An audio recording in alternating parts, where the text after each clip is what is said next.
All right, everybody. Welcome to another smooth podcast here on the Enough to Keep Going network. If you've been tuning in at the beginning of the show, listening to a little bit of cool sounds as we get ready for another night of the Enough to Keep Going podcast here on the E2KG network. I am your host tonight, DBQ Hams. I'm sorry if you were going along with me for the joke there, but that is some good music just to chill out at the end of a night and relax with some good friends. I hope you're here, and I'm glad you're here with us, and I'm glad that Game Logic is here as well, but it is just the two of us tonight as Tao is out, and that's okay, because that happens. Life just keeps on rolling.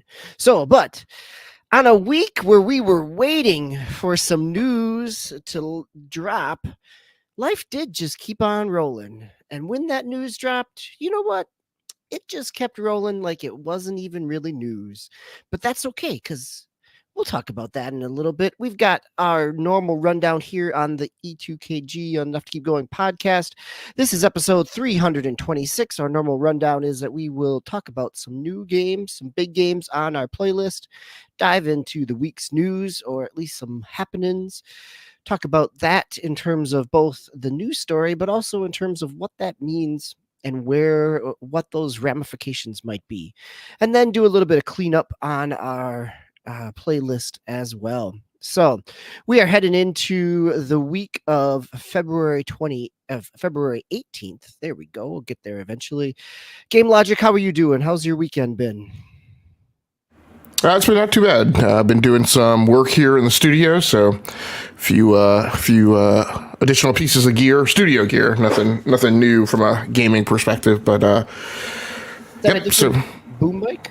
It's a mic that I've had, so it's the Audio Technica AT2035, which I have used before, but it is now on a new Elgato mic arm. So I wanted to. I've had mic arms for a while, but I wanted to bring in some kind of premium or heavy duty mic arms, because a lot of my mic arms are kind of skinnier and not flimsy, but just not super robust now that I'm configuring a couple of workstations to have stuff out and deployed all the time, so I can hop on quickly and do a solo cast or whatever. But yeah. So is it freestanding or is it mounted? It is mounted. So yeah, this has been one of the. So the mic arms I have are not particularly long, and so typically when I mount them, I can only mount them to the sides of my desk, which sometimes isn't the best thing. I'm actually at a smaller desk than my normal wider gaming stations. So this actually is it's a significantly longer arm. It actually has an additional riser extension, and so it's actually bolted to the back of the desk behind the monitor, and it has enough length that it can come up and over, and then when I need to move it, I'm able to move it up and to the side. There we go. For those of you not watching the video, Game Logic has just demonstrated that it goes up, stretches to the side, clears out nicely, and comes back. Very smooth operation, and allows it to kind of move up and out of the way if you don't need it. Yeah. So it's pretty nice. That's right. Closed captioning for those. All right. Game Logic, why don't you stay on the mic here? You've been playing something not necessarily new, but remastered, or at least re-released. And your up and over demonstration of your mic seems very appropriate if you are tomb raiding. Yeah, so this is a bit of a love-hate relationship that's going on right now. It's mostly love, but I mean, the truth of the matter is that Tomb Raider 1996 was really a thing of its time, and we really liked it, and I think we really look back at it with rose-colored glasses. But the truth of the matter is that the game. I mean, the joke that I made on Twitter the other day was after a round of playing Tomb Raider 1996, I'm ready to go play some American Truck Simulator, because driving Lara Croft is very much like driving a truck, except a truck is actually... You're turning just slightly to line up your angle so that you can make the trailer connection. Yep. Yeah, and a truck is actually a little more graceful, and American Truck Simulator has some pretty refined controls. But yeah, it's super interesting. Those first few minutes are really disruptive, right? Because it really kind of is pulling you back from your accustomedness to current modern era gaming. And so it has two different types of controls that it offers. It offers the original tank controls, and then it also offers modern controls. But to be quite honest, and first of all, this is a game that has been done by Aspire, and so famous kind of port house, and even the modern controls are kind of clunky. They don't feel anywhere near as graceful as kind of like an Uncharted or something of more modern ilk. So I've gotten started with chapter 1. Unfortunately, and I think I've seen this before in remasters, the cutscenes are not remastered, and I think that's a technological implementation. I just don't think that we have the ability to remaster those. I've seen that crop up in a couple of remasters where... Yep, I've seen that too, where the pre-rendered stuff doesn't get up-resed or... Yep. Right, so, I mean, again, it's one of those things that, you look at those cutscenes and you're like, well, this is kind of cute, it's nostalgic, but you're also like in this game, at least in the first one, the problem with just kind of viewing the cutscenes is that they're super dark. And so, it's one of those things where I have the gamma like turned all the way up to make the game work. I am playing this on the Xbox Series X, by the way. So done by Aspire. Cutscenes, controls are very clunky. There's also some things where, I'm probably the first one who's likely to complain about checkpoint saves. I've disliked that system, particularly ever since Halo. And I think that system kind of came into existence just a little bit before, but Halo is the one that really kind of sticks out in my memory where, if you were limited to nothing but checkpoint saves and the checkpoint saves were kind of lengthy, that it could often require you to have to go back and redo a lot of work. Well, Lara doesn't have checkpoint saves. And so in a weird kind of way, and I'm not sure what drove this, the only saves that were available are manual ones. The problem being, despite the clunkiness, there is a little bit of kind of a mirror's edge kind of to it where once you kind of get in a groove, you just want to kind of keep going. Well, that's a death knell in Tomb Raider. If you go and do some particularly nasty, egregious gymnastic sequence of events to accomplish a task, and let me tell you, everything in Tomb Raider is of that nature. Like the simplest, getting from a ledge to a lever and pulling it is just something you don't want to have to do again as rework. And so, so it just kind of breaks up that flow, like constantly needing to save. The interface is a little clunky. You have to hit the save button. It brings you into kind of this circular menu. Then you hit the D-pad to go down because game save's not on the first level. It's on the second level down. And then it default brings you into the load game page. So now you have to tab over with your D-pad. Then you're on the save game screen. Then you can make a save. And you have to do that every single time. So, there are levels in the game where, going back to why do you need to kind of scum save so frequently, there are levels in the game, when you hit those levels where there are wobble plates where, once you stood on them for a while, they crumble and fall apart. there are levels in the game that the only way to traverse from the bottom of a cavern to the top is by going over those wobble plates. And if you go over those wobble plates and they drop and you miss your jump, you're not traversing that, right, without those wobble plates in place. And so you literally need to reload the level and start back over. In one instance there, it's kind of like in the kind of second mission ish, but you were presented with a building that kind of has 3 doors, and you go in the left door and you traverse kind of to the top of this structure, and then you come out the top and come back down, and you've opened the right-hand door. And then you go into the right-hand door and you traverse all the way up to the top. You go over these wobble plates, you get to the top. God forbid if you have not saved it somewhere going around to the top, because when you come out the top, there is no way. So when you come out the top the first time, there is no way to traverse back down, right? The fall is too far. You could drop down and maybe take health damage. But on that right-hand side, what you actually need to do is go back into the room and dive into this pool of water that's at the bottom of the room. Because when you go on the left-hand side, there's a pool of water that has no traversable area on it. And you're like, why is this pool of water here? It's like for no reason. Well, when you go on the right-hand side, you actually need that pool of water because you have to dive all the way down from the top, and then you have to get back out. And the whole point of that is that door's on a timer. And so if you try to come out the top and try and navigate down to a point where you can drop down and take damage and not die, you're not going to make it back down to the bottom in time. So it's just very antiquated in its design approach. And so it's nostalgic. I mean, the first time I played Lara Croft, I played on the Sega Saturn, which I wound up only having for a year because I had a third-party memory cartridge installed in it, and the memory card started kind of screwing up, and I was like, is that the memory card or is that the Saturn? And about this time, we were starting to get word that they were going to drop the Saturn and move on to the next generation. And I was like, I'm just going to trade it. Before this goes any worse, I'm just going to trade it in and get a PlayStation. So, it's a chance to go back and kind of relive that game in the from the mid '90s. But man, it is rough. It's rough, but it's fun. When you accomplish some things, you have this feeling of euphoria, but it's not. But the getting there is not a good feeling, and I don't mean like in a Souls-like way. Like I can play it for about 30 minutes at a time.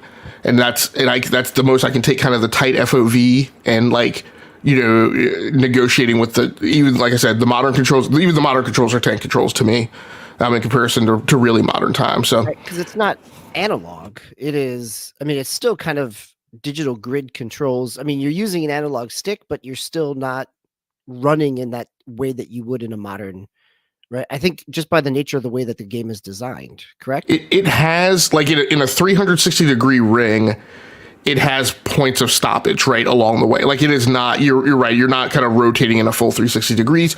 And that's the kind of thing where, if you're lined up on a block and you're like 5 degrees off, you're not grabbing the ledge. And it's just really punishing in a lot of ways ridiculous. It does have a button where you can go back and forth from the old engine to the new. I foolishly thought when I first just hit that button by accident, I thought I was turning my flashlight on. And so I kept doing that every once in a while. And I was like, this is really weird. It seems like it's flipping to a different graphics engine when I turn my flashlight on. I'm like, oh, it is actually flipping to a different graphics engine. So, but yeah, it's like I said, it's nostalgia. It's, there are weird things from that 1990s design where there's auto tracking for bats when they come in. Because remember the first one, I think the second and the third one they had where your pistol would kind of auto aim. Yeah. But in the first one, you didn't have that. They had it for birds, for the bats, but it didn't auto track like the wolves when they attacked. So, that just made combat really, really uncomfortable. But, but like I said, it's a nostalgia romp. It's, it looks great. The graphical upgrade doesn't look great in comparison to a modern game, but it looks like an incredible up-res from original Tomb Raider. Right, because we're kind of keeping the same style, the same 3D polygons, the same kind of blocky clunkiness of it all, but just kind of polishing it up a little bit. Right. And I've heard some other people say that the audio is really good, but to me, the audio feels very much like 8-bit, 16-bit, kind of tunes where you could just tell there's not a full blown, digital audio processor in there like we would normally be accustomed to. But with the sounds, like everything sounds like kind of very crunchy. But but like I said, it's not it's not a romp through the past that is not worthwhile. It just has it's rough edges around it. You remember kind of what the game was in its moment in time, and you are thankful that we have since moved on. but it is a pleasant revisit, right, of the original franchise. So as someone who's rented 2 and 3 back when they were out originally, and I don't remember ever, well, maybe a little bit with the original, but then I played through the anniversary edition back in the mid 2000s. Is there, other than nostalgia, is there kind of a historic reason to come back to this, or is this more of like an oddity and a curiosity for a current gamer if you don't have any of those kind of nostalgic strings to pull on? It's a bit of a mix. And so, yes, it's kind of squarely in that target. But, what I would say is, despite what the new Tomb Raider games were, right, the Xbox One reboots, and I appreciate what those games were from an artistic perspective, but I will say that I preferred like the original design, which was a little kind of superhero-ish, which was a little fantastical. Yeah, I get that. But just but that original design started to skate much closer to an Uncharted, I think, than even the new games were, which really kind of went in more this grittier direction. So the thing that would be nice would be to see that original design kind of brought back. And so in lieu of that, it's fun, right, to go back and kind of play these and kind of see the roots. If you get it on Nintendo Switch, I see it very much as a type of game that I would love to have in portable format and take with me on the go. It's $30, and I will say, despite the fact that it does feel clunky, it does feel better to be controlling it through that clunkiness with like a modern right controller. So, no, I don't necessarily feel like this is I haven't gotten a hold of the Batman Arkham collection yet, but that's the type of game where I could say, hey, I missed one of these games, right? I'd like to go back, right, and play them, and maybe I'd like to play them in sequence or something like that. That has an ROI to it that is a little more palpable, I think. I would say this is entirely a nostalgia romp, and there's no need for anybody to really go back unless you played those games. Like if you missed those games and you have a blind spot, this is not the type of thing that you need to go back and alleviate that blind spot for. I think it's interesting that you kind of tease what a new design would look. I mean, what a new take would look like on that old kind of more puzzle design. In the same week that we had the art coming out of Crystal Dynamics in terms of the unified Lara Croft, that aspect of the blue tank top and the two dual wielding pistols. Again, not necessarily any news story, but more of just an art tease around that same time.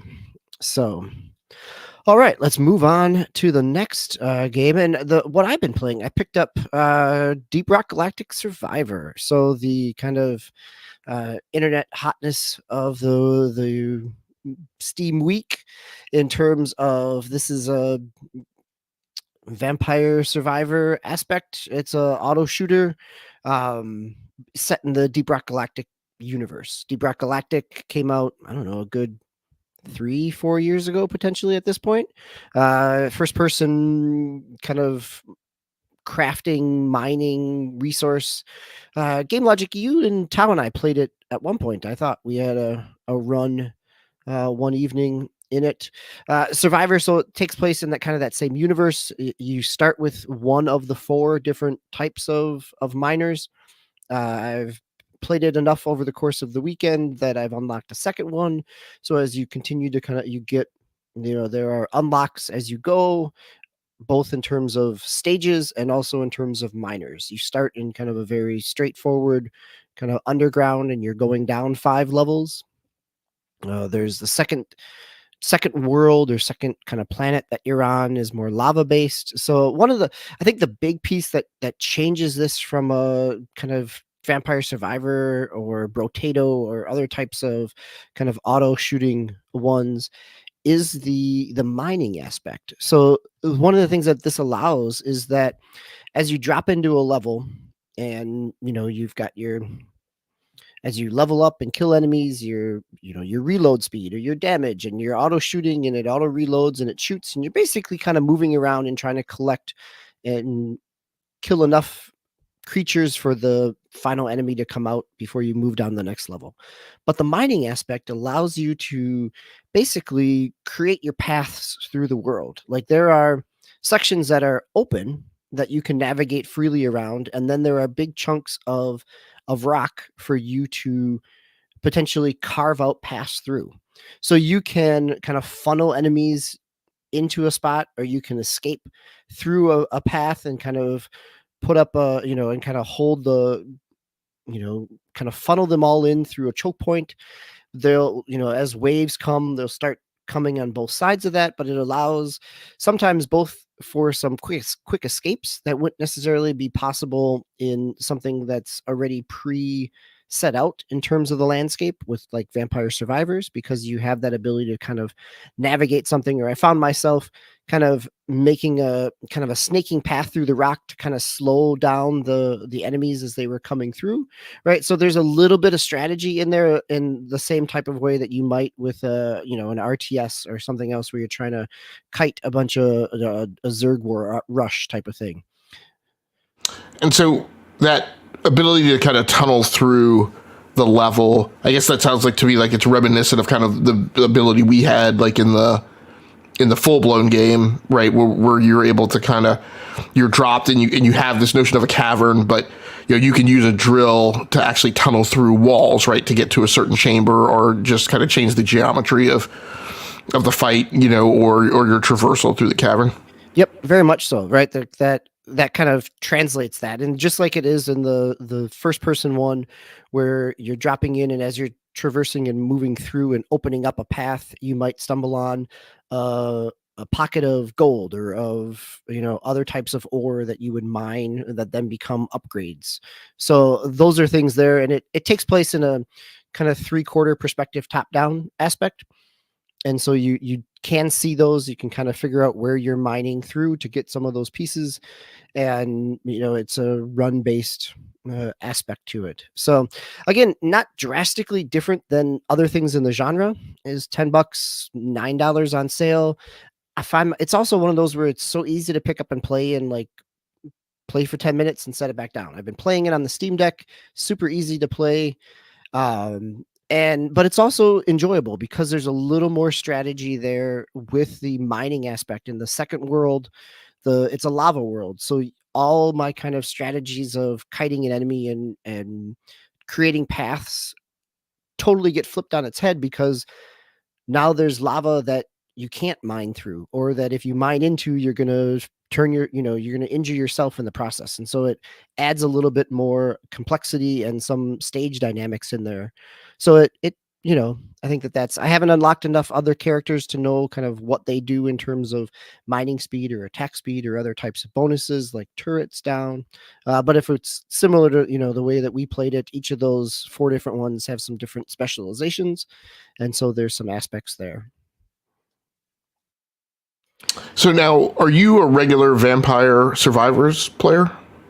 I dip in and out of it. Like, I have it on my phone, so I'll play it here and there. I have the expansions on Xbox. I play it every once in a while. I enjoy I wouldn't say mindlessness, but the simplicity of the genre, right? Like, I think especially in the middle of a week when work is slamming you and you need just something to kind of zone out with, like 15 minutes on an auto shooter like that is enjoyable. I've never played them enough that I've made it all the way through, or completed, unlocked all kinds of runs, but I appreciate what they do and the kind of niche they fill. So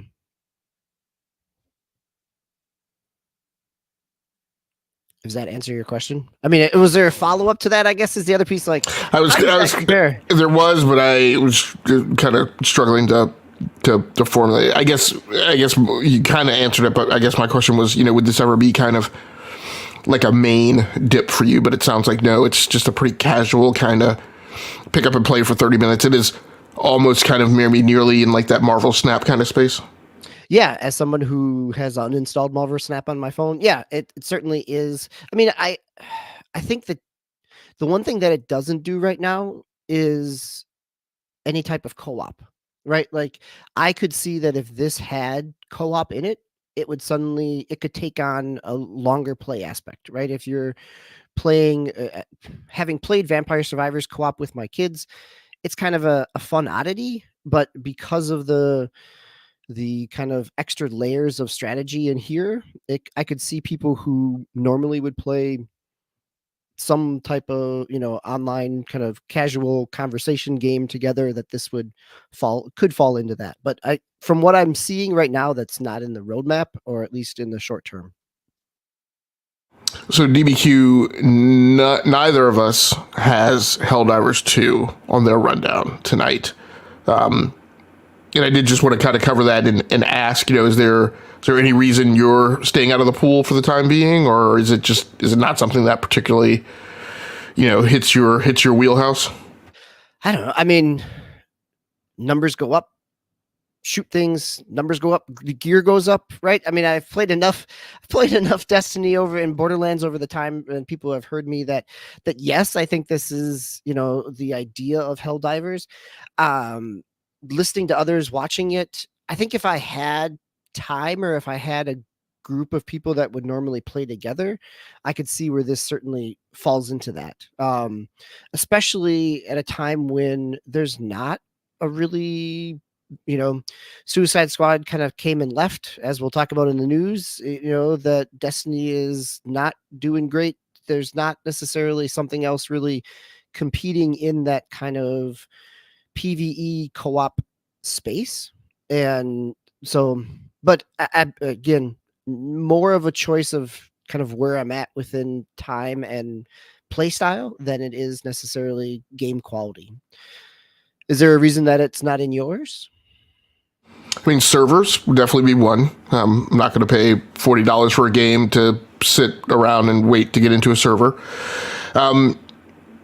Yeah, for me, I'm kind of like you. Like, it's just not. I mean, it never has hit a note for me, even in the walk up, to where I was like, hey, this is a game that's going in the queue, right? This is a thing that I need to play.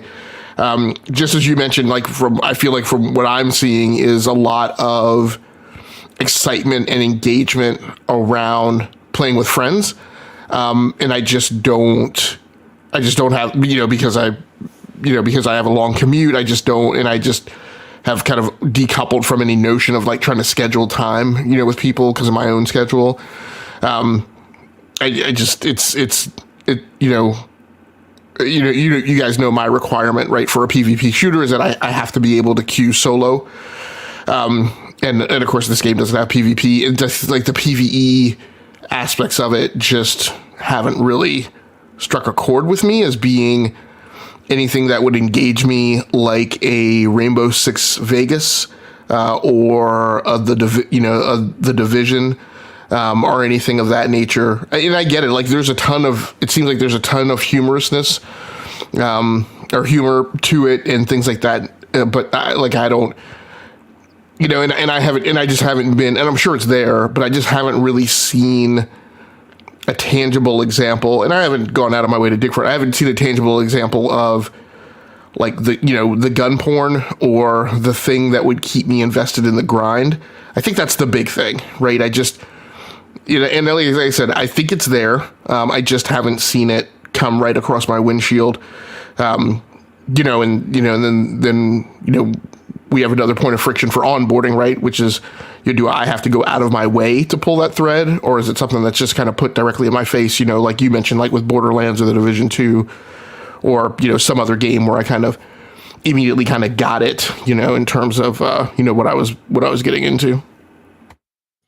Yeah, I think that's part of the why it kind of surprised me in how much press it's gotten, because it wasn't really on my radar, but it is much more so not a judgment of the game or the game's quality, more in terms of the circles that I'm looking for and listening to in terms of gameplay, because it's not it's something I don't have time for in my life right now. That doesn't necessarily mean that that's not a it's not something that other people shouldn't have time for, I guess, right? Like, so I'd be And I, curious to see how it holds out, right? Like, it is so easy for things to be the new hotness, as we talked about Pal World 3 weeks ago, right? And it's also so easy for things to have those other headlines 3 weeks later about the challenges that they have. Like, in this in the reality of kind of social media driven press for things and streaming, uh how quickly do people fall off to move on to the next thing, or at what capacity does something have enough of a base to keep playing? So hopefully Helldivers is one of those that that that can hold on, and I think in some ways I'm glad that it launched at $40. That makes it a little more accessible at this time of day, in this day and age, versus a $70 price point. well, that's kind of the question, right? Like that. So that team is about 100. Arrowhead Studios is about 100 people. They are in the process of ramping up due to the unexpected success of the game. Where and how they're going to ramp up is like really isn't clear to me. And I totally get, they're trying. Look, they're trying to bail water out of the ship, right, with mops and buckets right now, and so I get it. But when I look at and they mentioned, hey, every job, that we're looking to onboard isn't on our website yet. But when I go to their website and I look at their jobs page, first of all, the first thing listed is a monetization and designer. So that gives you kind of a, causes you to raise an eyebrow. But the big thing that I notice is like what I would expect to see, particularly now, is I would expect to see lots of DevOps recs, lots of SRE, site reliability engineer recs, and there's one SRE rec and there's one like IT rec. And I don't know that the IT rec necessarily supports, the deployed executable side of the production house, right? Or if it just supports like internal IT infrastructure. So I'm not really sure kind of from that, like where they're going. The other interesting tidbit that I picked up on when I went through their jobs page is, so obviously there's part of this game that is sitting on the PlayStation infrastructure and part that is supported somewhere, for their PC side. And given that PlayStation sits on AWS, you would have thought that maybe this game also sat on AWS and there would have been, some kind of weaving together of the fabric. But as far as I can tell, particularly based on their SRE rec, it looks like this game sits on Azure. And so, I don't think that's necessarily a root cause of any of the problems that they're having, but it's just interesting, particularly if they're trying to orchestrate, kind of multi-cloud, but, from one fabric to the other. That is a pretty advanced capability and advanced skill set that would need to happen to kind of weave that architecture together, particularly from a gaming perspective. So we'll just see how it goes. We just saw, what was it, last episode? I think we talked about that the server costs for Power World were like $500K a month. So Yeah, right. Like, what is that? As this was 2 weeks ago when we last recorded, right? Of how sustainable things are when you have that kind of price tag of maintaining servers. So let's move into the news, and there's not even really a good segue into this. We all knew something was coming. There were the rumors out there that Xbox was going to do something, that they were potentially exiting out. They were potentially porting some things over to other platforms. Phil Spencer was out there last week saying, we hear you. We're listening. There will be a business update this week. And so that business update was a pre-recorded video podcast on Xbox. And what they really outlined was kind of the smallest step that they could in some degrees, right? Like I think I'm going to run down what they outlined, and we can kind of go from there. That they are bringing over 4 games. They are not these games that they're bringing over to other platforms. Has the 2 of them they said were kind of community based games. 2 of them were, as they said, smaller, never intended to be tent poles, never intended to be system sellers. That idea that something that has been released and has kind of earned the money that it could on Xbox could now be sold elsewhere. I think it makes sense in terms of, as we're just talking about, cost and game development. The more that you can widen that network of people playing your game, that seems a very logical place from a business sense. What they also talked about is that Xbox is still in the platform business. There will still be a platform for the coming generation. The coming generation, as they said, will be the biggest jump ever for their hardware. They talked about having first party titles on day one on Game Pass, and they really emphasized that Game Pass and kind of cross-platform saves and progressions in terms of playing on a variety of basically the 3 pieces. I think were the playing on a variety through Game Pass and through cloud. That you had the first initial launch windows with Game Pass solely on Xbox and PC. And then you had that there will be a few titles and the potential of things that have kind of run their course that would then be potentially out on other consoles as well. Does that kind of catch what you remember from it and what you read about it, Game Logic? Yeah. So one of the other things that dropped during the brief were that there are supposedly 10 major releases coming to the console this year. That was a soundbite mentioned by Matt Booty. The various iterations of this that we've kind of heard over the time have been, you go back to, I think, 2021. I think there was a business meeting that got some of the content of which got publicized by the Xbox, a business meeting amongst the Xbox, gaming leadership team. One of the things that came out, and was kind of one of the things that I think drove a lot of expectations around Game Pass, was that their target was to get 4 AAA first-party studio games into the subscription service per year. Last year, it was the first time that they started kind of to walk that back after not really hitting that metric for a couple of years in a row. And last year it became, Matt Booty started articulating after in the wake of the June showcase. So remember, there was the June showcase of 2023. And after that, there were a series of interviews. It seemed like the GLT kind of did this little mini roadshow of various interviews. And one of the soundbites that started to come out was that it started to be articulated as just 4 releases, period. No quality stratification caveat on top of that. And, Matt talked about the releases that they'd made in 2023. He included things in that bucket that I wouldn't have necessarily included, like he included Redfall. And so then he started talking about this year, and he included Towerborn right in that, which to me is not a major release. So this time he articulated that there were 10 major releases coming to the console this year. I would hope that does not include things like Towerborn.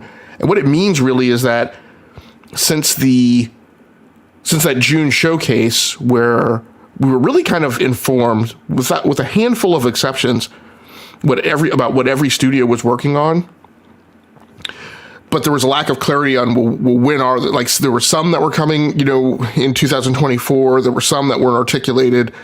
They were kind of all over the place. Out of the developer direct in January, we started to get that tightened up a little. But this, to me, that soundbite was like a major indicator of what to expect this year. Of course, Xbox hasn't been great the last couple of years, kind of hitting its marks when it talks about things like that. But it's a reason to have, some hopes and expectations of, some of those things that we saw in the June showcase showing up beyond the ones that have been articulated for this year. I think the other big thing, did you mention the ABK games coming to Game Pass? No. So that was another big thing that came out as a soundbite. Sarah Bond let that one drop. There were also no caveats on that statement. Did we get anything besides the release the late March 28th of Diablo 4? We got no definition. So what we were told was that the ABK games are coming to Game Pass, and that is a policy matter. It is a every first party studio game, every first party studio that Xbox owns, their games go into Game Pass. In the Game Pass and on PC, day one. Booty emphasized later in the session that Game Pass will only be on the console. As far as consoles go, of course, it's on PC also. But in between that, Sarah Bond mentioned that the as part of the Activision Blizzard Studios joining the Xbox family, that the Activision Blizzard games will be going to Game Pass.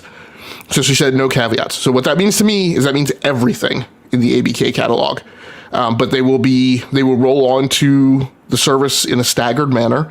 The first one, as you mentioned, that's coming is Diablo 4. But I would expect and hope that it's the entire catalog. Which means eventually, someday, I don't know when, given all the various deals and everything that flew around and got made, that will include Call of Duty. She also mentioned that they would be talking about new hardware this holiday. I personally took that, because I'm a thirsty hardware person. I took that as some hardware availability this holiday. I don't know that it means that. I've been advised to walk that back and to assume that it means that they will announce hardware this holiday that would probably be available in 2025. But one of my thoughts is that the hardware announcements are going to scale. And so they're going to be, anything up to, the 2 terabyte Xbox Series X that we saw from the leak. That's all digital. But could also include something down to a USB stick. And the reason I think it's that they've got a lower end SKU available that will get down below the Series S is because one of the things that they emphasized during the call was that the console, their feeling was that the console market was kind of slowing in its growth, and that. Matt Booty mentioned, hey, in 2023, we had a lot of games, but the market didn't really grow. And he was talking about the console market. Yeah, I think that's a really key piece there, right? Is that they did make that point of that when the market is no longer expanding, how do you bring in new people? Where do you grow that? And just doing the same thing over again is not going to necessarily be successful in that. And that I think that's a piece that was in there, right? Like there's hints at the language in terms of, as you said, scaling something down, of having something that is more accessible and at a lower point that is streaming and cloud-based. But they also certainly still address the fact that there will be some serious hardware there. So just want to, go ahead. Yeah, and in the chat, Paul's Gaming mentions that he was happy to hear that Game Pass would keep day and date, and that ABK would be added. So they emphasize that due to some of the rumors. I think so. The thing for me is that part of the message that came across was the same message that it has always been, right? Which is that there are number of 100 billion or so gamers on console and PC, but then there are billions of gamers right on other devices. But the soundbite from Booty, to me, sounded like it was targeted and pointed at console and PC markets. And so, again, that to me meant at the micro level, there's still a discussion of getting that market to expand. And I want to caveat just for posterity, right? There's a bit of a narrative going around that like the console market has stopped growing. It's zero. It's not zero growth, right? It's single digits. It's smaller. It's definitely not what it was at the beginning of the 2000s when the console market kind of exploded right in the Xbox 360 and PS3 generation when we saw PC games come off of retail shelves. So it's not that anymore, but it's not zero, right? And it's expanding and growing. Part of the problem is, and part of the Xbox problem is, it's expanding and growing in small amounts where it's hyper competitive, right, to get those new people coming into the market. And when you have the Xbox problem, which is you have a lot of resources, you're expending a lot of cash flow, right? But you're not capturing a great deal of market share. That's a problem, right? And so that's why we see some of these things going on. But one of the things, like I said, what I heard was that they want that market to expand. They want to figure out how to get that market to grow. The way to get that market to grow is to come in and hit at the bottom end, right? And to leverage you. I mean, we heard Sarah Bond during that meeting. I've recently dug up an interview that she gave back in January of 2022 before they actually announced the ABK acquisition. And she talked very heavily about leveraging the power of the cloud. And I mean, yes, Microsoft always talks about that, but she was talking about it in hyper-specific, very detailed business plan verbiage, and talking about, you know, what that did for Microsoft, how they would implement it, how they would use it, how it feeds this hybrid cloud compute platform. And she was talking about it with a much more specificity than I had really heard Phil talk about it. And so like I said, I believe that this whole problem was, 2022, maybe Phil said they weren't going to do the USB stick because they couldn't get the price down. I think that they've either solved that problem or they've got some type of hybrid thing that maybe comes in above a USB stick but below a Series S. But that's why I think that low end thing might be a thing that we see this holiday season, while higher end SKUs, maybe things that come in 2025. The other big thing we heard, as you mentioned, was the next gen console being worked on with the hyperbolic statement by Sarah Bond that it would be the greatest technological leap ever. When she said that, I kind of cringed. I was like, let's not do that. We don't need to do that. You guys did that with the Series X, and then we now have the Series X problem, right? Where we have this super powerful 12 terabyte, right? Well industrial design piece of hardware sitting on our desk that doesn't necessarily have all the things that we want, right, to take advantage of it. We also heard the Game Pass number at 34 million subscribers. And I've heard a little bit since then of kind of that includes the kind of core, rounded up people. It includes the strong arm flip, as I refer to it, which is that you don't have an option now. You will now be a Game Pass subscriber. That creates some very squirrely and sketchy dynamics, because the reality now is essentially, because it's a pretty rare instance when a person buys an Xbox and didn't at least onboard to Game Pass Gold, because you have to onboard at the lowest minimum tier in order to have online multiplayer outside of free-to-play games. Yeah, right. Like your Game Pass Core is right? You get your 20 games and they can call you a Game Pass member. Let's call out Paul Gaming Live again in the chat here in terms of talking about not necessarily raw teraflops, but AI chips and ML as well, in terms of thinking about what that kind of smaller SKU console looks like. It could. So we're just getting Meteor Lake now. Meteor Lake will have an NPU. This is an AMD chipset though, so I'm not anticipating at mid-generation that we're going to see anything like an NPU on board. Maybe in the next generation, and that may be why there's some veracity to these rumors that Microsoft is talking with Intel about potentially coming on board as their vendor, right, for next generation. Who knows? I work in the space. AI ML is very much a pipe dream. So as far as its practical application and what it really helps people accomplish, are you going to get any more frames per second right out of AI ML? But it's there. I'm sure they'll eventually figure out a way to help it. The obvious leader in that space is also NVIDIA, right? And so what does that really mean for, vendors and raw parts?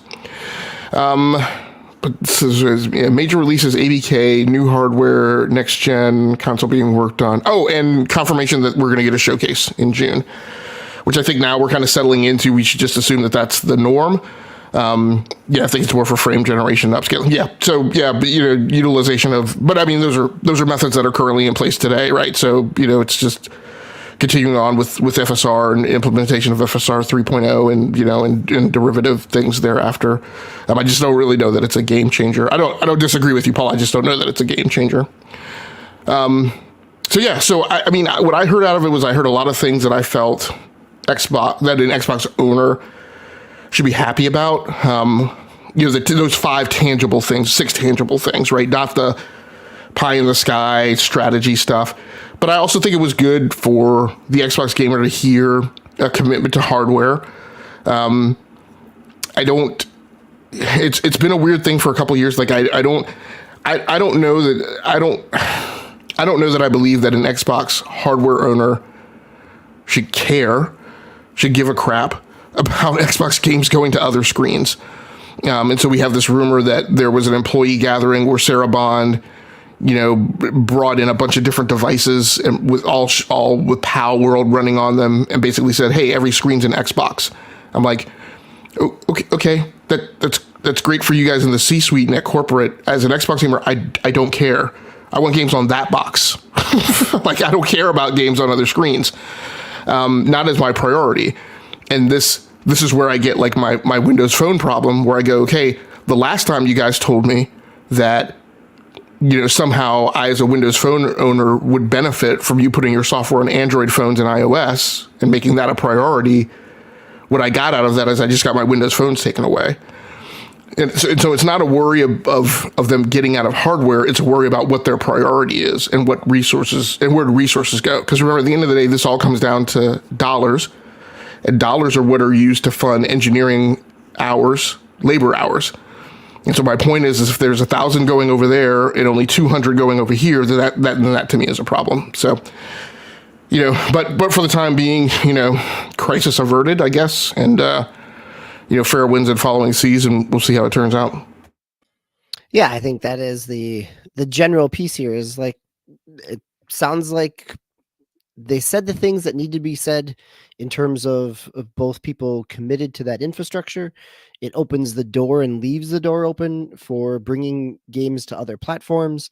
But it also says like there is a investment and a commitment to gaming in general from Xbox and from Microsoft. And so I think that is, how quickly that may change, but at the same time, that's the right thing to be saying if you want people to continue to have any faith in your infrastructure as well. So not a lot of surprises. I think, it was very much keep going in terms of the direction, and a lot of the things that were kind of hinted at, or the kind of soft language around not announcing today, is that idea, as we've talked about, in terms of what player bases look like, in terms of where those numbers are, in terms of what hardware looks like, in terms of agnostic platforms, things like that. So there's still what the game industry as itself will look like in a few years is who knows,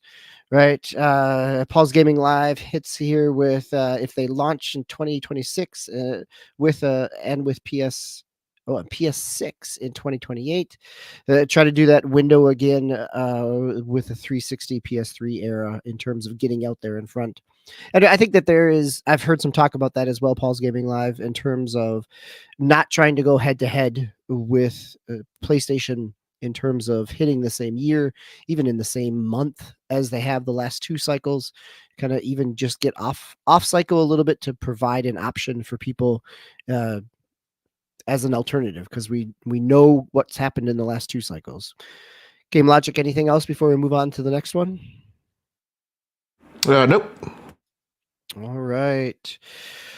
So let's go from a rumor that turned into be not a whole lot of fire, but to a new rumor around the future Nintendo Switch. The potential Switch 2 is now being targeted for Q1 of 2025, or for the fourth quarter of the 2025, 24, 25 fiscal year, right? Hitting still within that first quarter in terms of the calendar year, but hitting around the same time the Switch did, right? Trying to hit in that March, hit before the end of the fiscal year for Nintendo, which is the end of March is their end of their fiscal year. So, yes, Warawana, as you said, it is just a rumor. One of the things that Game Logic grabbed here is the Eurogamer article from, let's see, what date is that here on the 16th? That it's been, there's some additional corroboration that at first it was really just a rumor, and it still is just a rumor. But Eurogamer sources can now corroborate that they're hearing the same thing too. So again, it is a rumor.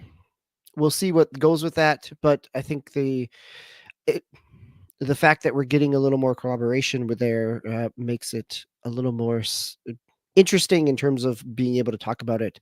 Whether or not it happens, I have lots of questions, but at the same time, how much of it is all just speculation? Game Logic, what are your thoughts here?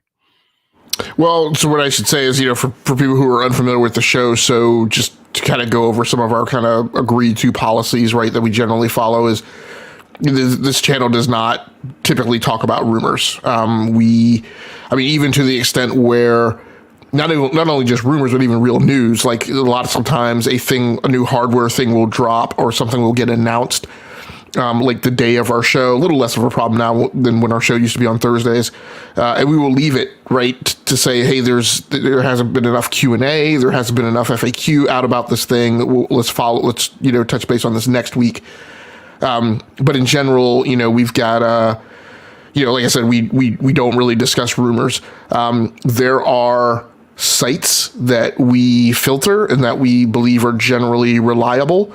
Where once something kind of crosses above the threshold of just like the barest rumor, and those sites are not NeoGAF and Reset Era.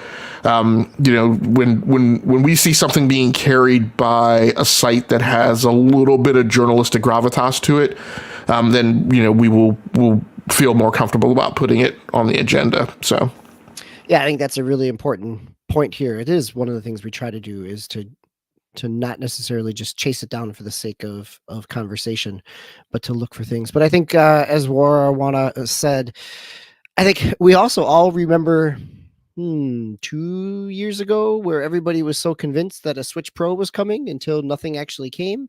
I feel like we've been saying that the Switch 2 was going to come out since April of 2017.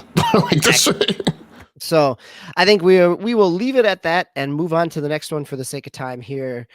We talked a little bit about Suicide Squad Kill the Justice League last time on the show.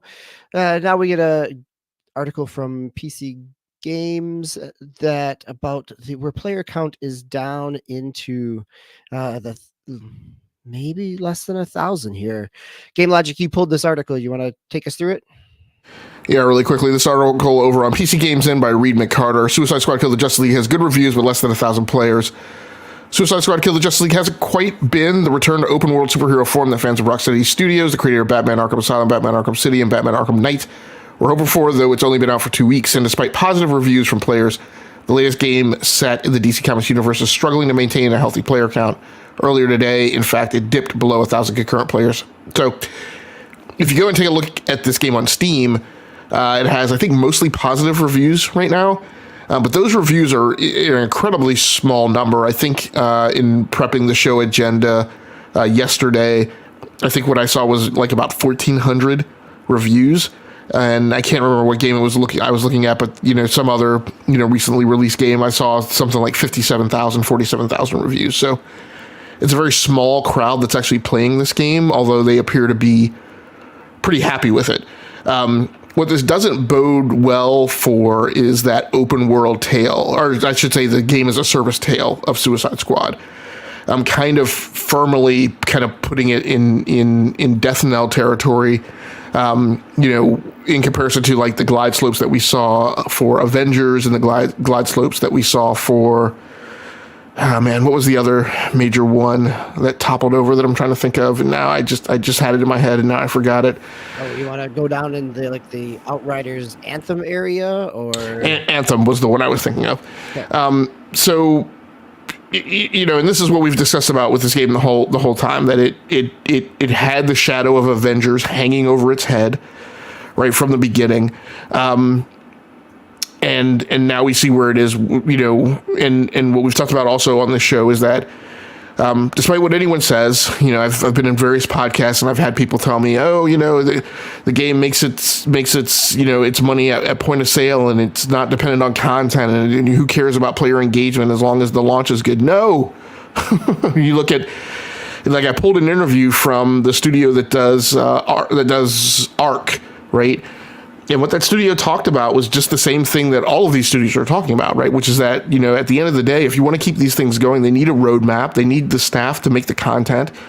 They're highly dependent upon, some Destiny 2-like, delivery of DLC that keeps people playing and keeps them engaged because, when Tom, Johnny, and Susie are playing, Tom, Johnny, and Susie are telling, Mary, Joe, and Frank to, hey, come on and play with us, and Tom, Johnny, and Susie don't advertise that word of mouth if there's not new content coming. So you've got to have somebody, right, making the pump run on these things in order to keep people getting drawn in. The art guys felt that they had figured out a formula for that.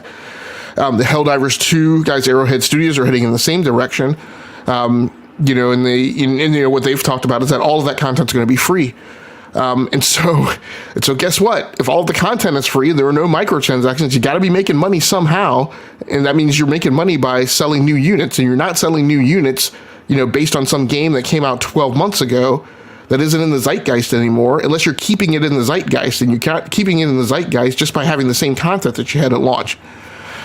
So the problem for Suicide Squad is, this is where it is now. I think, one of the problems is that I don't think WB is this type of publisher. You're now in the trough. You're now in the bathtub.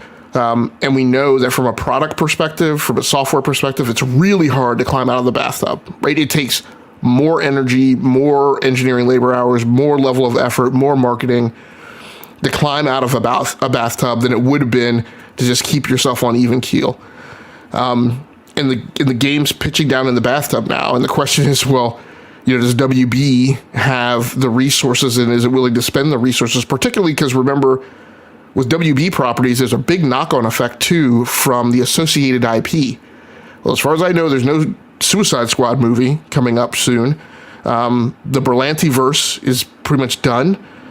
So the DC EU is just great Scott. It's just a travesty right now.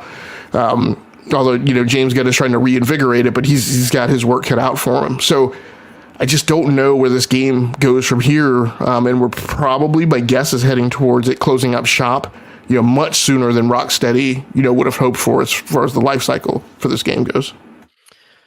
Couple pieces here from Paul's Gaming Live in the chat in terms of putting out a big sale for it, or at least hitting some sales as they head into season 1, right? They have not hit season 1 yet. Season 1 comes with the Elseworlds versus Joker and a couple raids that are supposed to be in there.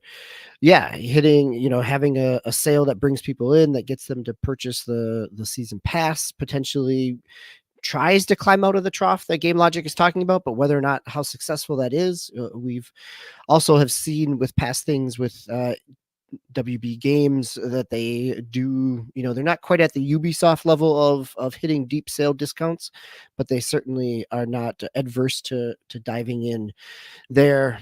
Paul, you also call me out correctly. Yes, Outriders was not a live service game. It may have, so thank you for that, right? They did say that this was kind of a contained experience.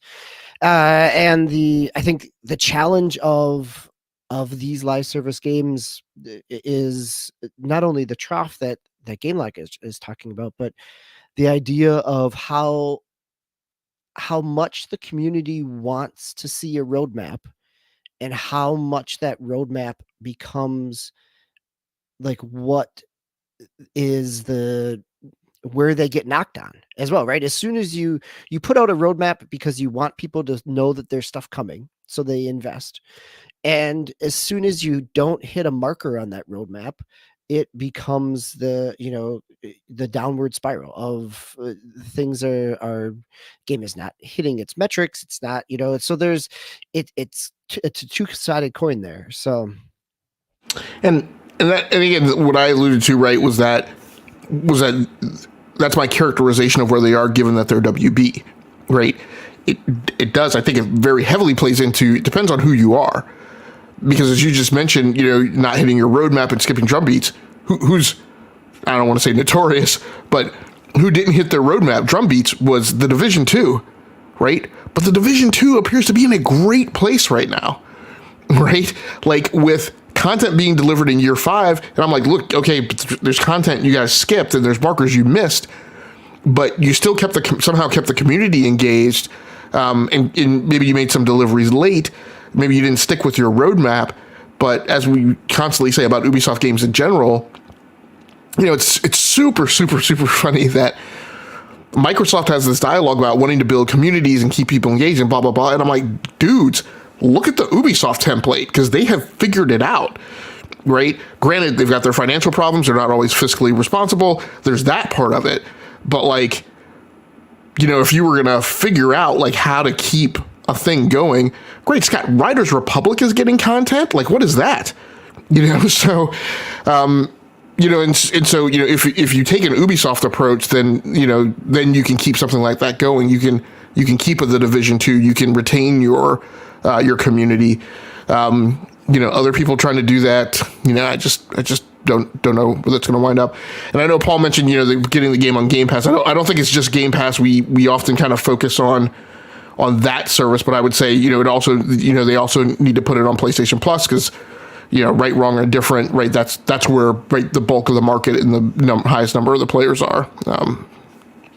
Yeah, and one more call out here from Walla Walla in terms of Steam reviews, right? The idea of yes, positive, but only just, and like the idea of how strong a community base is when you're at that point. So, good point about Ubisoft as well. Like they, we haven't really talked about where they've, they have not necessarily, they as an Ubisoft haven't talked a whole lot about them in terms of staffing cuts. Like they continue to find a way to make all their multiple studios work and continue to kind of long tail out in some of those places.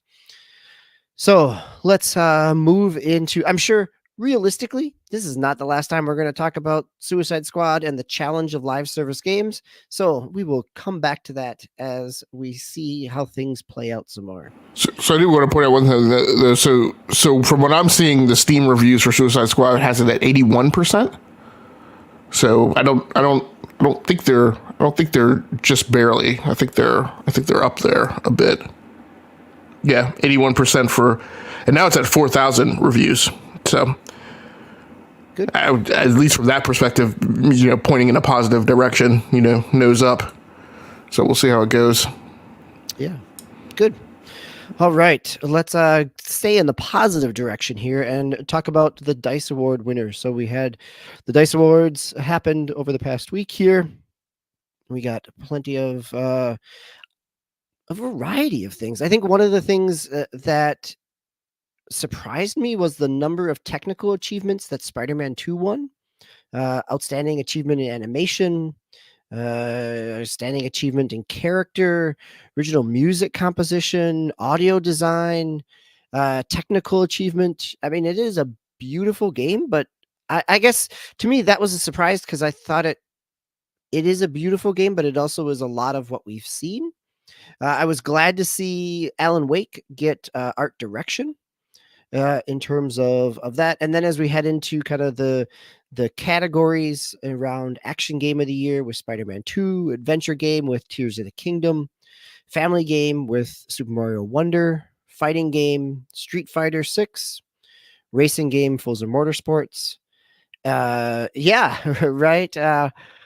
Online game, they count as Diablo 4 was the winner there. We get independent Cocoon, and then plenty of others options here, but the final one in terms of outstanding achievement in game design, in game direction, and game of the year were all Baldur's Gate 3. Anything that stood out to you as a surprise or more of a confirmation of things, Game Logic? Yeah, a few things, I've talked about them in a few different places, on other podcasts and on social media. I think number one, the notion that Spider-Man like didn't win anything at the TGAs, or maybe it won like one award or something like that, versus being the biggest award winner for the DICE. What that really says to me is that never before in recent memory do I recall the development and the creative community being so divergent from the thoughts of mainstream gaming journalism, right, in the media. And I've written ad nauseum that I think at this point, and I think gaming journalism has been in a decline since the early 2000s, since, the days of Gary Whitta being in charge of PC Gamer, Matt Viederman, Norman Chan. I think, gaming journalism has been in a decline. I think it has taken a sharp nosedive right in the last 3 years. And I personally think a lot of that is driven by the fact that as the YouTube media has kind of risen up and you have this democratized kind of workforce participating in the same space, that the way mainstream media has attempted to counter that is to kind of exhibit a lot of those same behaviors that we see from a lot of like YouTubers, all of which brings us all down right to the Cro-Magnon level, where we're just getting some really kind of ignorant approaches to covering, the gaming media and news. It's also part of their recruitment strategy, where I feel like they're not recruiting like kids in formal journalistic programs, in college, but are, hiring influencers and people from these YouTube channels, right? So, so here we are now. We have the developers and the creative community like with a very different kind of spin and take on what they think is of valid design and technical implementation credit, versus what the journalist, right, force is saying. So at the end of the day, I'm going to go with what the creatives say, because what I think we'll see is if that's the way the creatives are voting, then that's the way I expect them to be influenced in terms of design and implementation, right, for the ensuing years. So that's probably the main thing. Like you said, Spider-Man won, the bulk of the awards, but then kind of Baldur's Gate, kind of walked away with it. I really liked the Larian Studios. I can't remember what his role is, but the guy who accepted a lot of their awards, he admitted on stage when they won, I think, the design award. He admitted like something that I've said about Baldur's Gate, and I don't say it to take anything away from Baldur's Gate. I mainly say it to point out the fact that gamers today have so many blind spots, and so many people come at Baldur's Gate expressing this thing like, oh, this is new, and I'm like, dude, it's literally the opening of Baldur's Gate 3 is literally the exact same as the opening of Divinity Original Sin 2. Like, you wake up on a ship, right, having been captured. You orchestrate your escape, you get knocked out, the ship blows up, and you wind up on a beach. Those two games have literally the exact same opening. And again, that's not anything to hear, but like the Larian guys came out on stage and said, hey, we didn't really do anything new. We basically did the same stuff that we did for Divinity Original Sin, but layered in Dungeons and Dragons rules. But then he went on to compliment the design team about my point is like, it's an encouragement to be well-rounded, to don't just play the front page of Metacritic, right? to get exposed to lots of different games, and you will find yourself having a more enjoyable buffet of things to consume from a gaming perspective than just the things that are always in the zeitgeist. I hate to say it, but I was kind of glad to see Star Wars Jedi Survivor not win any awards, because I just personally feel that the game wasn't really up to snuff and shouldn't have been in a lot of those categories. Good to see MLB The Show. A couple here that I even got not surprised by, but that I had on my radar, but then like I got distracted. Like I need to play Dune Spice Wars, because the Dune RTS that came out of, I think, Redwood Studios, that was a precursor to Command and Conquer Tiberian Sun, I want to say. It's a long time ago. Yep. Was one of my favorite RTSs, and really, there's a very small handful of RTSs that got me over the, like, I don't get it, I don't know why people find these things fun, and Dune was one of those. And this seems to kind of seems like a spiritual successor that kind of calls homage back to that game design and style, and I need to go play that. So all in all, good. I was glad to watch it. The last thing that I'll say, we don't need to go into it very deeply because it's really kind of a topic that really makes me very aggravated. But we had a lot of outcry, wailing, and gnashing of teeth about the TGAs. And yes, I know that's a redundant acronym, which is one of my pet peeves, but it's the one that I allow myself.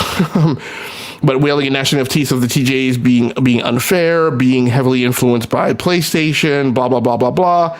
None of these people watch the stinking DICE Awards.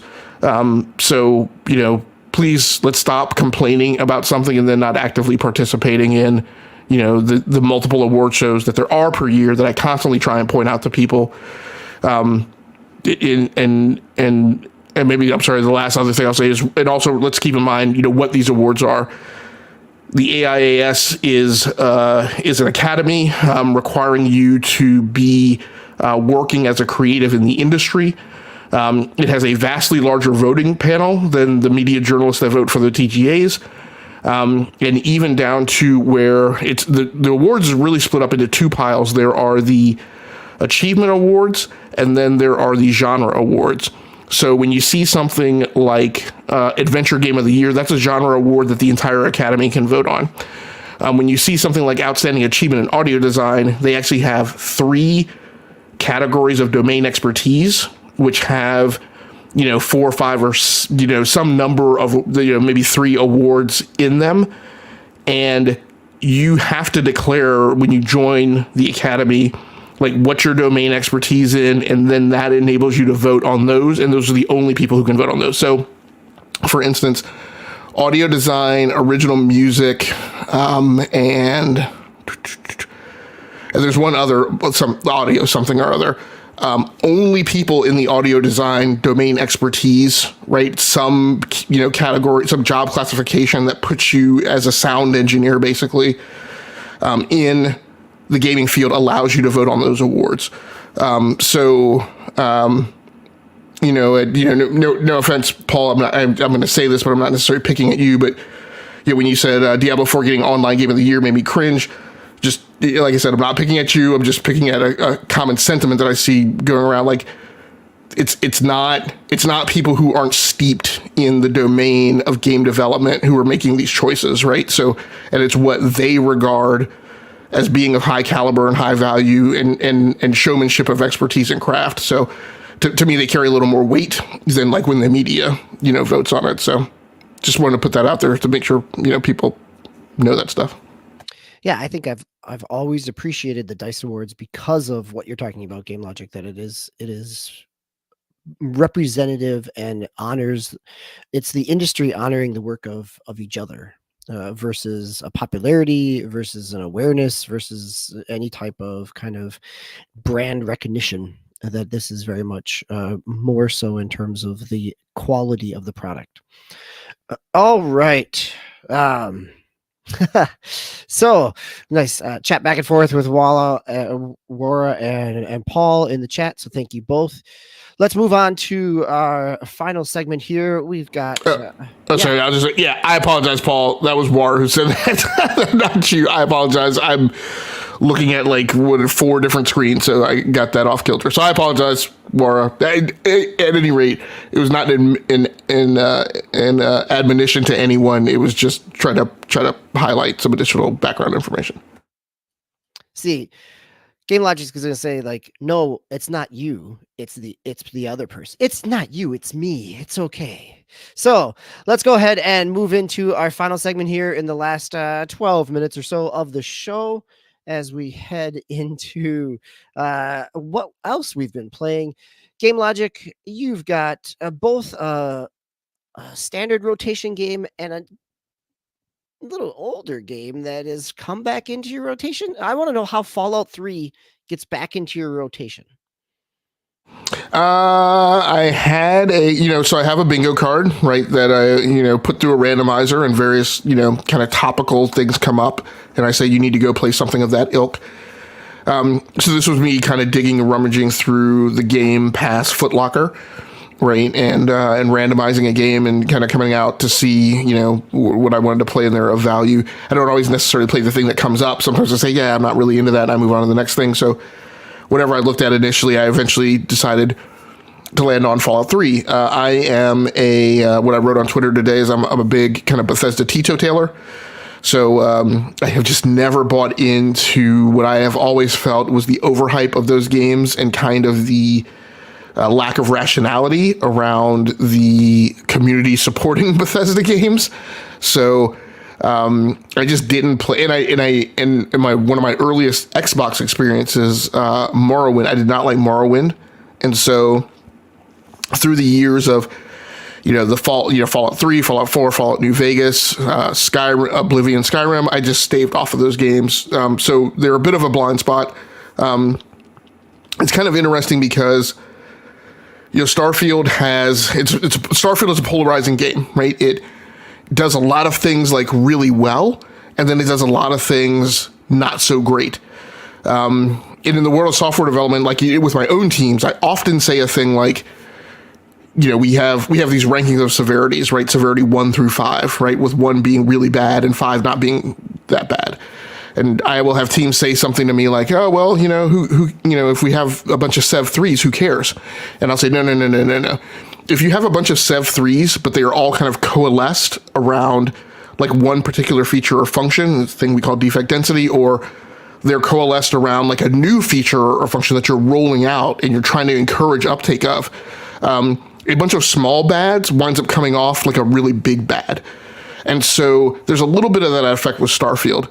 So point being, I've been wanting to go back and pick at some of these Bethesda blind spots I have, just to kind of look at kind of the history of progression of games leading up to Starfield. In some ways, it's super funny because the loading screen complaint that we make about Starfield is actually there throughout all of the Bethesda games. Like literally that exact same mechanic of you opening a door and going into a room or a new building and basically going through a loading thing has actually been there the whole time. One of the big problems is in the older games, it actually happens a lot faster, like so much so that you don't notice it. Whereas the loading time in Starfield is significantly longer. So at any rate, I've been wanting to go back, like I said, pick up this past catalog. Fallout 3, kudos to, they reflected it in the business update event. Xbox, because they have Microsoft DNA, and Microsoft DNA is heavily wound around this notion that you can't leave legacy customers behind. It has reflected that, right, in how Xbox handles backwards compatibility and game preservation. And Fallout 3, a 2008 game, still to me, looks pretty doggone good for 2023, with all of the the technobabble Xbox enhancements right layered on top of it. And so it's really a really wonderful experience going back and playing it.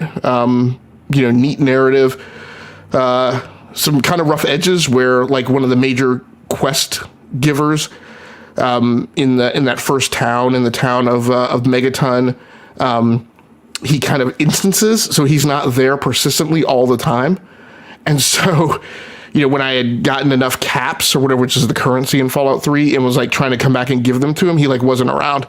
And so I had to just wander around the town and wait for him to pop up, right, until I could find him. So there are little things like that. But by and large, it's really pretty awesome. Again, I've become less and less of a fan of like the dialogue tree approach over time because that's just become the industry design default. But it's got good dialogue tree choices in it that allow you to really kind of titrate, right, and modulate like what your feeling or approach or handling of a given NPC is. So I'm having a good time with it. Looking forward to playing more. I'm actually more interested in playing more Fallout 3 than I am playing Tomb Raider Collection right now. Well, that doesn't surprise me at all, right? There's a lot more character investment in Fallout 3. There's a lot of more agency there in terms of what Bethesda created there. As somebody who, it was probably 2010 was the first time that I played through it all, grabbing the DLCs and everything else at that point. But there's a lot there, a lot to play with. So that's great. So they still, and remarkably, they still sell all that DLC on the Xbox store. So like you can still go buy it. It still pops up as the 360 store. So which is just weird. But I guess if somebody really wanted to like expand on all that, totally could. I will probably go grab it on PC at some point as well. Yeah, Laura points out in terms of the loading screens that you're talking about, in terms of the expectation around SSDs, that in Starfield we had higher expectations. I think it's, as we were just talking about the technical achievements of Spider-Man 2 and the fast loading of fast travel and everything else in terms of that. So I'm gonna switch over here to PlayStation 5, and I played through the Final Fantasy VII Rebirth demo that dropped. What was that, last week when they had the Sony State of Play, and that it's a couple hours, maybe at the most. It is a little bit of combat, a lot of cutscenes, as not surprising. But it looks good. I have not finished Remake, played a little bit of it. Actually, I am fully aware of the story of Final Fantasy VII. I have never completed the actual game of it. Right? I think this is I was when it hit my college roommates playlist back when it was released. I was out working and not there, skipping classes to play through it with them. So I kind of missed that piece. So I'm interested in it. I appreciate what it does in terms of it looks beautiful, and how it is fleshing out some of the story. But it's also, it seems actually like it's probably not a bad entry point, given the fact that that it is much more open than the kind of tighter focused Rebirth or the Remake it was, where it stays in Midgar. That this opens up a little bit further. Paul mentions in the chat that he hopes a PC version of it comes out. Yes, as I hope it does as well. That this hope it comes out. I'd be surprised if it comes this year. We haven't even seen have we seen a PC version of Final Fantasy 16 yet? So again, but yes, as a Steam Deck owner, yeah, I think we'll see what all those releases look like. All right. Game Logic, you want to finish us out here with a little bit of Call of Duty?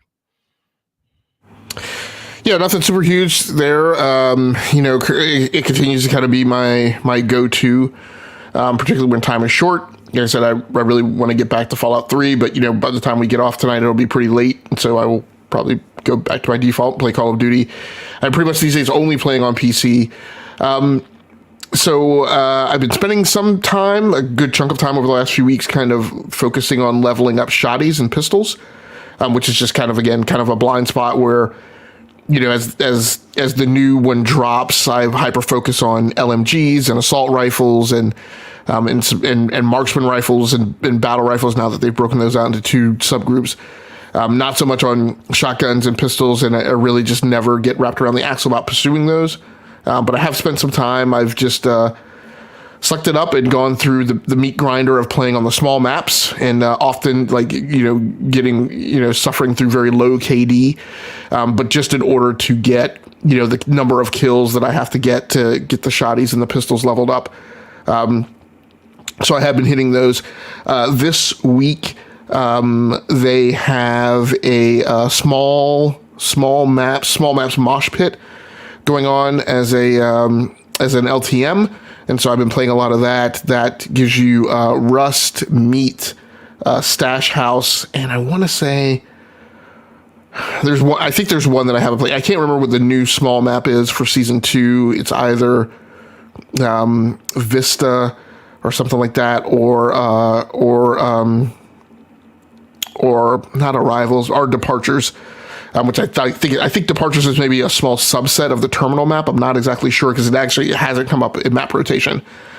The thing that I'm happiest about with Call of Duty right now is the map rotation. It is, as far as I can tell, I don't know how they pulled it off, right?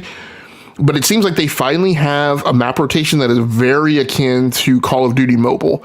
And what I'm seeing right now is I'm seeing Modern Warfare 2, Black Ops Cold War, and Modern Warfare 3 maps in the rotation. And that's what I want. I can't remember if I talked about this on the show, so I apologize if I'm repeating it. I may have said it on tag. But, I'm like, look, I've paid for each of these games, right, for the for 3 or 4 years. Like, give me the maps. Like that's other than there's two things that I value more than anything. It's the weapons and the maps. You guys have the maps. They're in the footlocker, right? They show up on Call of Duty Mobile, right? Like, why do I have a map rotation of like 4 maps, right, in any given season? Just let's go wild and crazy, right? And that's what they have now. So, I could be playing a Modern Warfare 3 map and I will see, I can't remember what it is, but like the train station map pop, which I can't remember if that's a Black Ops Cold War map or whatever, but I had Breton or whatever it is hotel or Brandenburg Hotel or whatever pop up today. I've had Piccadilly Square pop up, which again is a Black Ops Cold War map, which isn't even normally in a Modern Warfare rotation. So I personally feel like the map rotation now is better than it's ever been. And I feel like they're really doing a good job with cycling LTMs for those small maps. They've had Rustment, and some other things. So yeah, I'm having a good time with COD continuing. Nice. Warawana and Paul, thanks for joining us in the chat. Wara, thanks for also grabbing that potential exclusivity window for Final Fantasy VII Rebirth in terms of the 3-month window, the end of May 2024. There was a couple asterisks and kind of disclaimers in some press and advertising pieces that mentioned the kind of exclusivity window there. So again, not necessarily your confirmed release for PC, but we start to open up that window. So it's been great to have both of you in the chat, able to jump back and forth and have some conversations, which is always appreciated. So for anybody listening, we are glad to have you here. Glad to have that conversation. This is part of what makes us why we do what we do, is to have these conversations in a meaningful way, to be able to peel back and talk about things that are not just simply, as we said tonight, not just simply rumors and fear mongering and clickbaiting, but also to dive in, to look at some of the analysis, some of the meaning behind it, and to talk about, sometimes it's the newest game, sometimes it is something deep within our backlog that is connecting with us. So it is great to have you here. Thank you again. Game Logic, thanks for the conversations tonight. Looks like you've got some more Fallout on your horizon as you head over and look at what you're playing for the week. Yeah, kind of as I mentioned, I do want to get back to more Fallout 3, but I will definitely be continuing to play COD. Yep, that sounds good. Just like after playing through the Final Fantasy VII demo, I want to get back and plunk a little bit more at Final Fantasy 16 after playing the demo last year, and to see what how that plays comparatively. But realistically, I will be gone next week, so I'll probably be packing some things up for travel and playing some portable gaming as well. So next week, it will be you, Game Logic, and Ta will be back in the chair as well. So for myself, DBQ Hams, and for Game Logic, this has been episode 326 of the Enough to Keep Going podcast. Until next time, play the games you love those you play with, be kind to yourself. Good night, everybody.